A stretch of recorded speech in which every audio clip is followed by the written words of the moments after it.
അല്ല, sir purchasing ഒക്കെ നടത്തിയിരിക്കുന്നല്ലോ. ആ, ശ്രീമതിക്ക് എന്റെ വക ഒരു സമ്മാനം, ഒരു സാരി. കുറെ കാലമായിട്ട് വിചാരിക്കുന്നതാ, ഇന്നങ്ങ് നടപ്പിലാക്കാന്ന്. ഞങ്ങളെ ഒന്നും വിളിക്കുന്നില്ലേ സാർ? ആ, എന്റെ വീട്ടിൽ വരാൻ പ്രത്യേകം ക്ഷണം വേണോ റഹിമേ? എല്ലാരും വന്നോളൂ.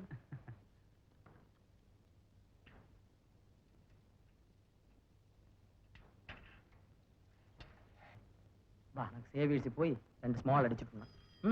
ഞാനില്ല. യവന്മാർക്ക് വേറെ ഒരു ജോലിയും ഇല്ല. വിശന്ന് കറങ്ങിയിരിക്കുമ്പോഴാണ് അവന്റേക്ക് ഒരു ഫോൺ വിളി. കിഷാ ഇടുവാ.